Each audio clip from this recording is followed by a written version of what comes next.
Hey,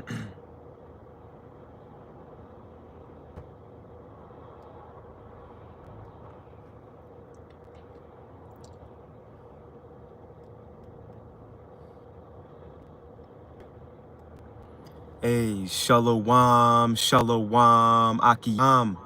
First and foremost, I would like to give all praise, honor, and glory to Yahweh, Bahashem, Yahweh Shai, Bahashem, Rakah, Kodash. Hey, double honors to the elders and apostles of Great Millstone, where I learned this 144% truth.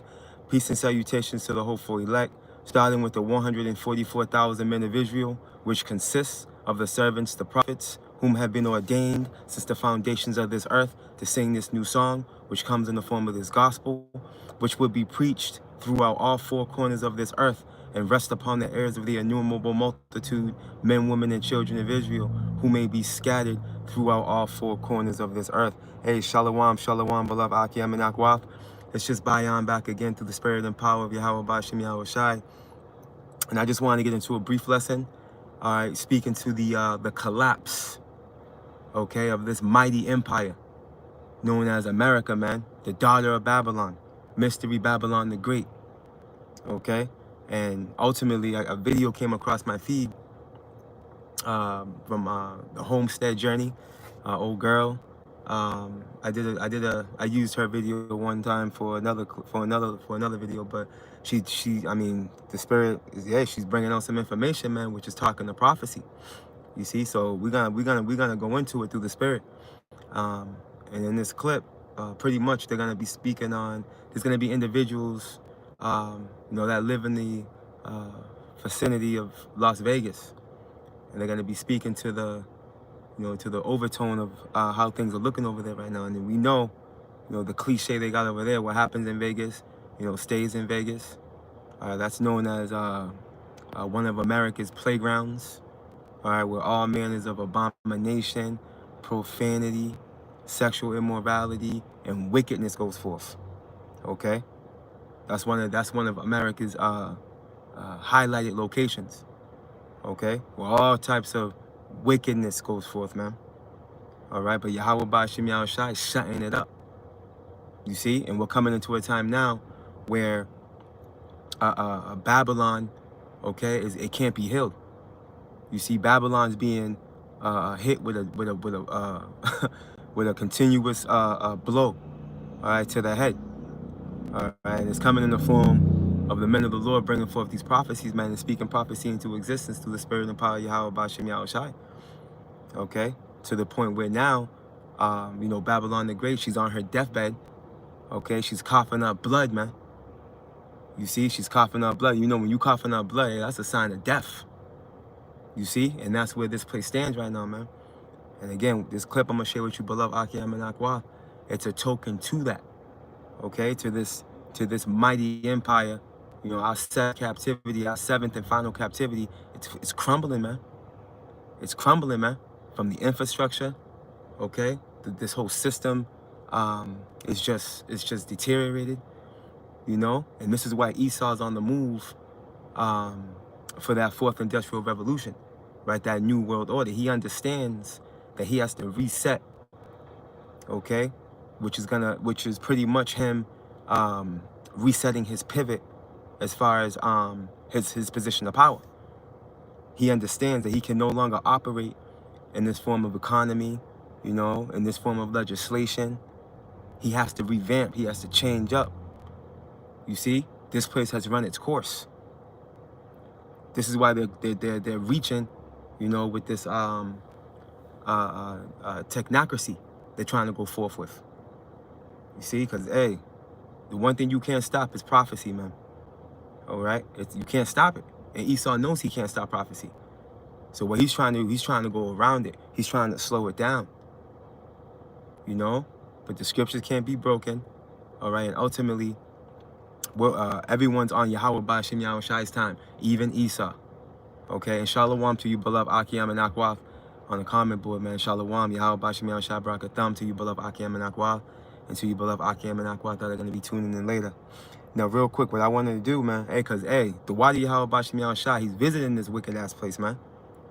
Okay, and you people that have walked around with all this pride for all this time, all right, misery's finally coming to meet you at your front door. The Wadi Yahweh Bashim Yahweh shot for that. All right, let's go here real quick before we get this clip. Let's go to the book of 2nd Ezra, chapter 8.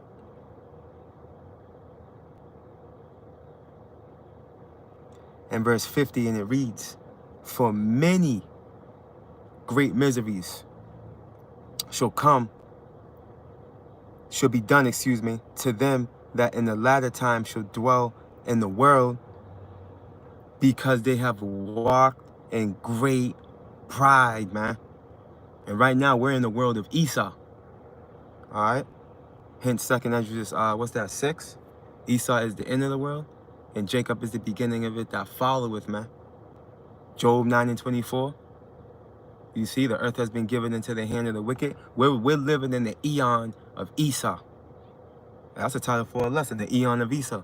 And we're living in the eon of Esau, man. Okay? And this is when we're going to witness great misery, man, come upon these people, man. Because as it tells us in Sirach 10, the way the king is, so are the people. All right? You goyim, all right, as the elite call you, you have waxed proud. All right? Just like the ruler. And that's one of the number one things that the Lord hates, is a proud look. Okay? Scriptures tell us what? Pride coming before destruction, and a haughty spirit, all right, before a fall. You know, why is earth and ashes proud, man? There's nothing worse than a covetous man, and that's Esau, and you people have grown to be just like him. So guess what? There's many great miseries that's coming to you, man. All right, and those miseries are going to come into the perfection over here in Babylon the Great. There's going to be miseries going on all over the earth, but right here in Babylon the Great, the mouth of the beast, is where it's going to come into its perfection. As a matter of fact, let's prove that. Let's go to, what's that, Aki? Baruch 4? Let's get Baruch 4, but let's get it in the Good News Bible. Let's get it in there. And then we'll grab this clip. Let me see something real quick. Make sure this live is good. Gotta watch out for this demon. And Lord willing, I'll grab some precepts from the comment board too. Abaratazah. Towards the end of the lesson, Abaratazah, Lord's will. Baruch, let me see something real quick. We gotta go to the Deuterocanonical. Baruch 4. What's that?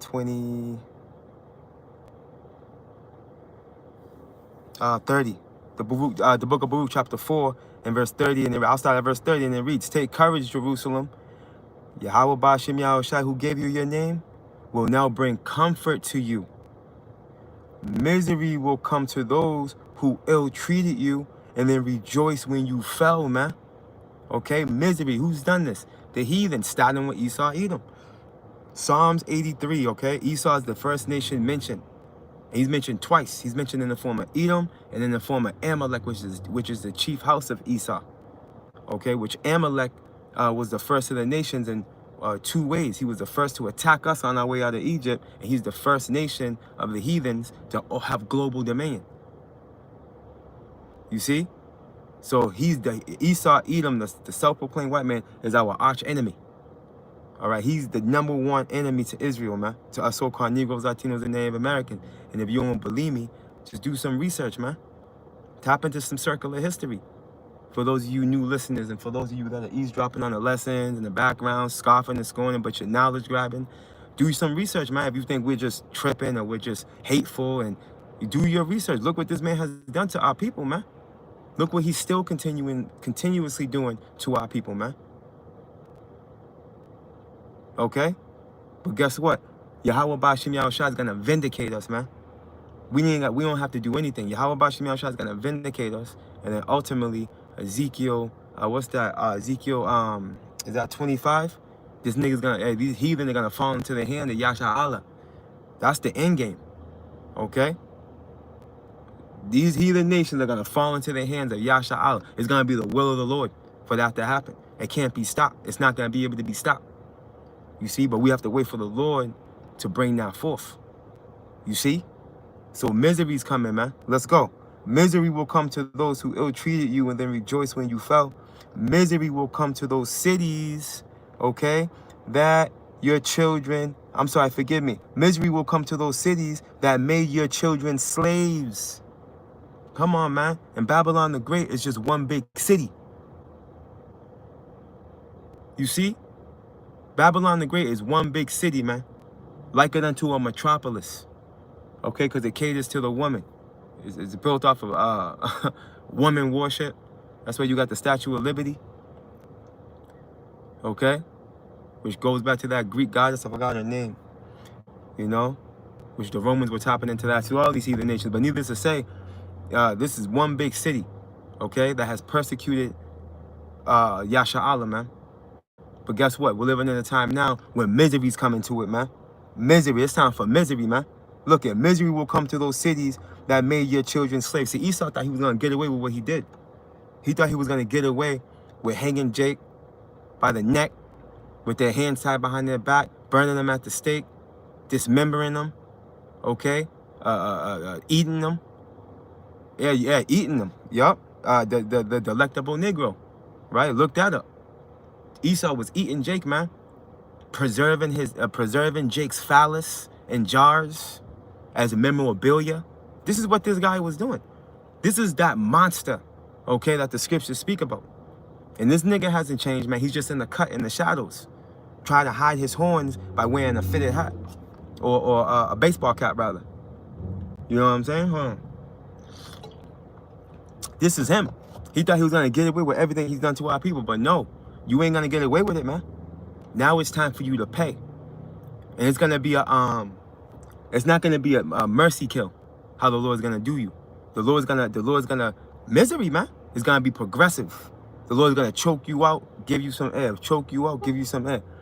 Right? Let's continue on. Misery will come to those cities that made your children slaves. Misery will be the fate of Babylon, man. Misery will come to those cities that made your children slaves. Misery will be the fate of Babylon. Okay? That city which swallowed up your children, man. And we're seeing the stages, Salaki, we're seeing that stage being set. Okay? Of misery just pouring out on this place, man. Okay? And these people are losing it. Look, let's go here. Let's get this clip. And don't get it twisted. After the misery comes to pass, the fire's coming. Okay? The fire's coming after that. Let's get this clip real quick.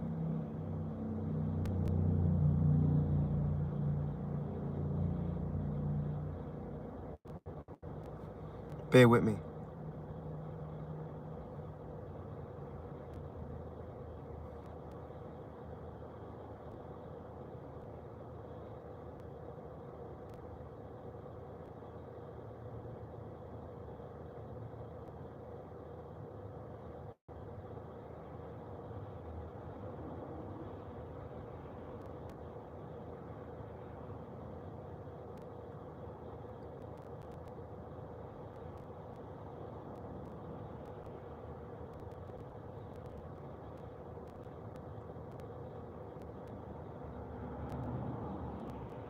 What the hell is this video? Oh, here it goes. Bear with me. Hey, this is fair use, fair use. All right, I'm not making any monetary gain on this video. This is for edification, all right, only. All right, fair use, fair use.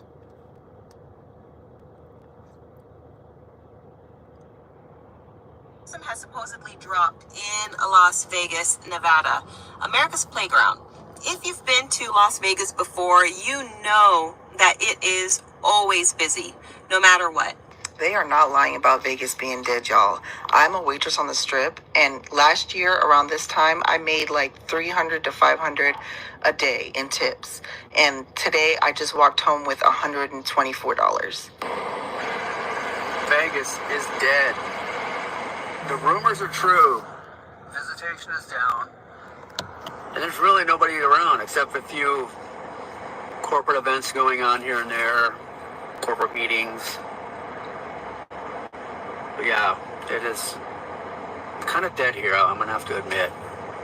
I live in Las Vegas, and people are talking a lot about Las Vegas, how Las Vegas is down and people aren't visiting and flights are empty and all this stuff. This is what I can tell you.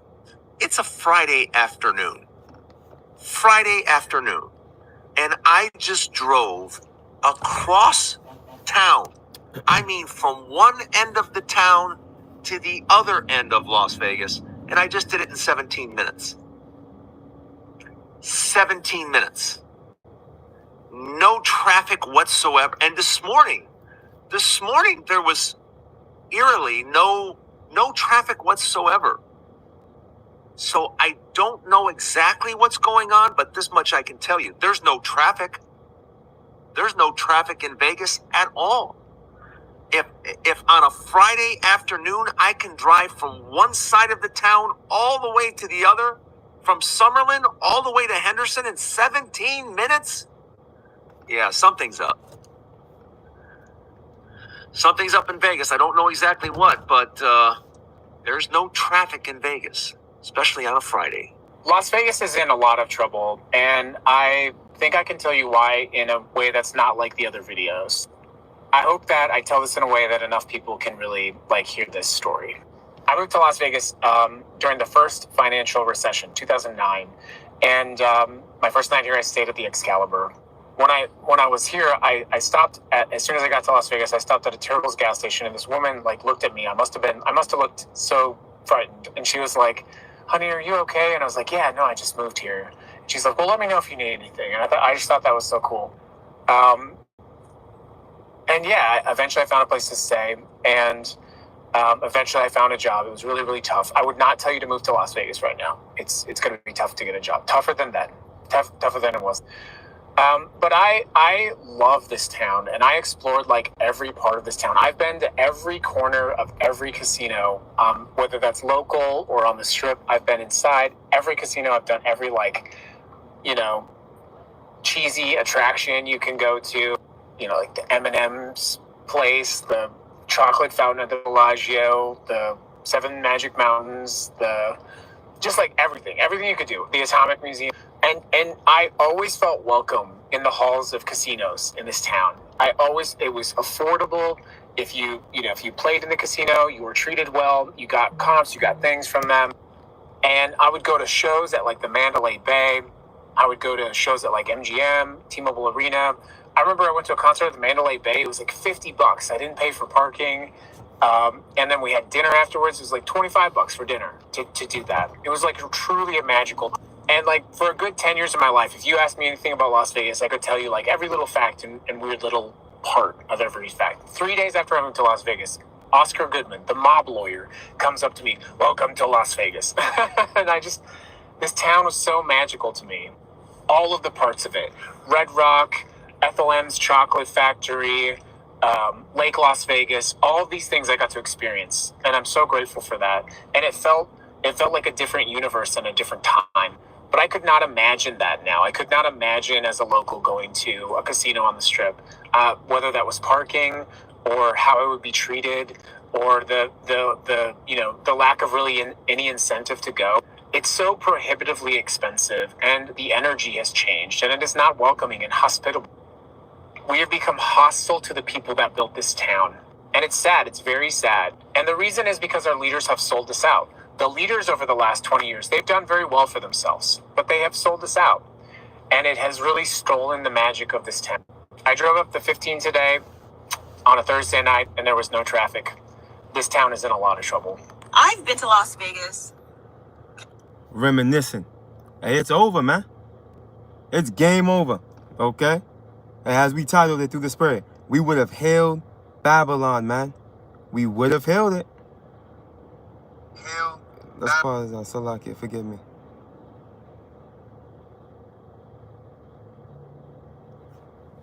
Let me just hit the comment board real quick through the spirit. Shalom to you, beloved Akim and Akwati, how about Shemi Ashai Barakatham. Shalom, A Kazak Ban Yahweh, the Wada'at. Let me see here.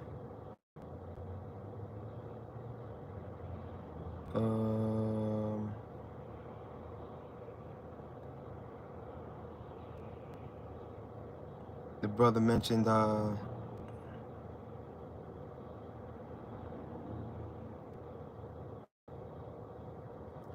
did that disappear on me? Let me see here.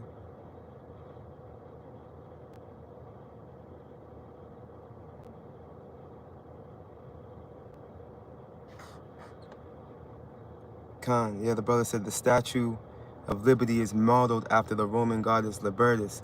Right. And it's a Greek equivalent to who was it, Eleutheria or something like that. If you look it up, you will see it. You will find it. You know? Yup, Libertas, that's correct. And there's a Greek equivalent. I want to say it's Eleutheria if I'm saying that right. But you can look into it. It's there. The information's like Google it, you will see it. But needless to say, Khan, let's get a precept from the brother or two. Let's see here. This is the book of Job, chapter 20 and verse 5 from the beloved brother Kazak Ban Yahawada and Yahweh Bashim Yashar Bragata'ak. Right, and it reads, Job 20 and 5, that the triumphing, now I'm going to start at verse 4, forgive me. Knowest thou not, Job 20 and 4, knowest thou not this of old, since man was placed down upon earth, that the triumphing of the wicked is short, and the joy of the hypocrite but for a moment, right? Which is ultimately, that's talking to, what's that, Revelations, the 20th chapter, that this nigga will be loose, all right, for a little season. It wouldn't be for a long space of time, even though it seems like it's been, you know, because these niggas have been ruling, you know, via reign of terror since the Greeks, you know, but they had their moment of time where they got put down, you know, during the time of the Dark Ages, what have you, you know, and they were able to upon the Western Roman Empire falling, and they came back in the form of the Renaissance period, the revival of Rome, Western Rome, you know, and they began and they continued their reign of terror. You see, but needless to say, it seems like it's been a long time, but in reality, it really has not been. Because remember, a day to the Lord, 1,000 years for us is a day to the Lord. You see, so it really hasn't been that long. Esau hasn't been, you know, in power as long as it may seem through the Spirit, right? Especially compared to what we're gonna have, you know, Yasha Allah being joint heirs with our power. You know, we're gonna have forever. We're gonna have eternity, which you can't even compare it, right? Let's continue on. Let's get the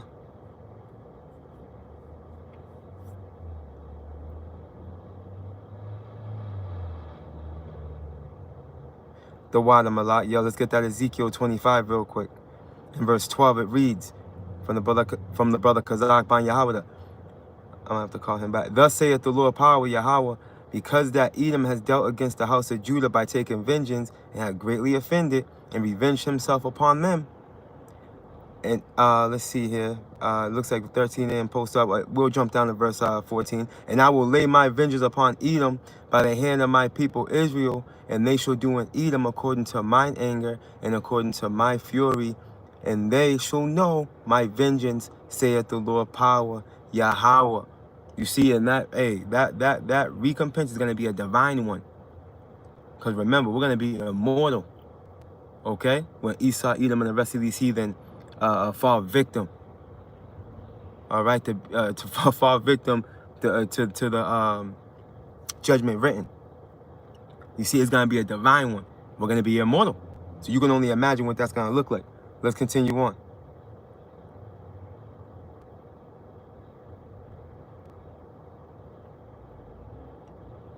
Let's get this from the brother as well. The book of Isaiah, chapter 24 and verse 10, it reads, the city of confusion is broken down. Every house is shut up that no man may come in. Right. The city of confusion being in America, Babylon. That's what Babylon means, Babel. It means confusion by mixture. You see? This place is all types of confused. You see? Look at the sexual immorality. Look at the various religions and philosophies that get to be exercised in this place, man. You see? It's just it's a madhouse. Okay? But now we're in a time where it's being broken down. Right? Isaiah 24 and 11, there's a crying for wine in the street. All joy is darkened. The mirth of the land is gone. Right? There's a cry for rest. All right? There's a cry for joy. you know? But guess what? It ain't coming. All right? All the joy is darkened. The mirth of the land is gone, man.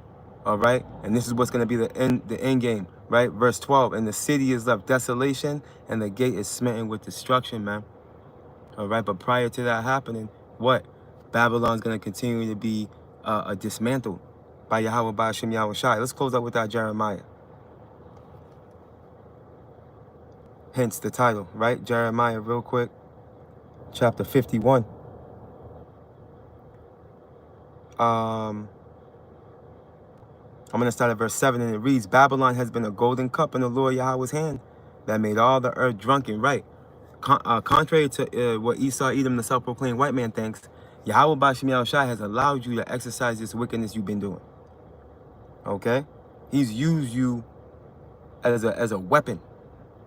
All right? In efforts to fulfill prophecy. But you think you're in control. All right? Why? Because your pride has deceived you. Right? Look it. That made all the earth drunken. Right? With his philosophies. Right? His ways of life. Right? His white Jesus. Look it. The nations have drunken of her wine. Therefore, the nations are mad, man. Right? Because the nations are coming to the conclusion, as long as they stay joined unto this whore, they're going to continue to fold with her. All right? Babylon the Great, she's a hot hoe. Okay? She's a hot hoe. You know, and behind the driver's seat. You know, driving her and all of her allies into enemy territory, man, looking for issues. She's a hot hoe. You know, but the nations are coming to the point where they're like, you know what? We're gonna have to cut ties with her. And we're seeing that happen. You know, in the form of the NATO and the EU. You see what's transpiring with that, right? Let's continue on. Yeah, the times of Edomites driving in Ferraris. You know what I mean? They're getting a Ferrari right now, man. Old Edomite on the phone. All right, in a convertible Ferrari, man. I'm not sure which series that is, but y'all hear it. You know, engine in the back. You know, hey, that time's coming to an end, man. That time's coming to an end. Let's continue on. Babylon has been a golden cup in the Lord Yahweh's hand, right? Jeremiah 51:7, that made all the earth drunken. The nations have drunken of her wine, therefore the nations are mad. Verse 8, Babylon is suddenly fallen and destroyed. Howl for her. Take balm for her pain, if so be she may be healed. And that's just the Lord being facetious. Okay, because this place is not going to be healed. This place is doomed. Okay? And everybody in it that believes and trusts in it. You're all going to fall together, pursuing the prophecy, man. The only ones that are going to make it out of here is the elect of the nation of Israel, man, which consists of us so-called Negroes, Latinos, Native Americans, and speckled birds, man. Israelites that may look like the other nations due to the curse of Deuteronomy 28:64, but their bloodline goes back to Abraham, Isaac, and Jacob, and their spirit testifies to that, man. Al-Barat is that we're part of the elect. Okay, because those are the only ones that are going to make it out of here. All right? Everybody else on Babylon and Babylon the Great on this soil, all right, you're going to be a sacrifice on the altar, pursuing to Isaiah 34. You know, these Edomites in the cut right here in traffic looking at me, looking at me like I'm crazy. They're a sacrifice to the Lord. The Lord's going to use them as a sacrifice, man. You see? If you're not part of the elect, you out of here. You're not going to make it. And this is what we're fighting and striving for, man. Al-Baratas are putting on there for as the elect, man. Because the Lord is visiting this evil place, man. The eyes of the Lord are upon the sinful kingdom, and he's about to destroy it off the face of the earth. We're seeing the buildup. Okay? We're seeing the buildup to this place falling, man. And no, Esau, you're not going to climb out of the smoke, out of the fire and smoke like the phoenix bird, my boy. Okay? When you're gonna be in chains and fetters of iron, okay? Upon you climbing out of that smoke. You see? Pursuing the biblical prophecy, man. You're gonna be in chains and fetters of iron, is what you're gonna be in. You're gonna have to pay that. That's how you're gonna pay that debt. You got a debt to pay, man. You and the rest of these heathen. You got a debt to pay. But I'm going to leave you with that, beloved Akim and Akwaf. I got to run. And Lord willing, you were spiritually fed through the spirit and power of Yahweh Bashim Yahushai. Lord willing, you were edified. Abaratazah. And with that, I would like to give all praise, honor, and glory to Yahweh Bahashem Yahweh Shai, Bahashem Rakak Chodash. Hey, double honors to the elders and apostles of Great Millstone, where I learned this 144% truth. Lord willing, you beloved Akiyam and Akwath will edify, man. Ate the water for your precepts, beloved Akiyam. The water, you're much appreciated, man. Hey, stay prayed up, fast as well as pray. You already know. Hey, Yahweh Shai is on his way. Shalom, beloved Akiyam and Akwath. Shalom.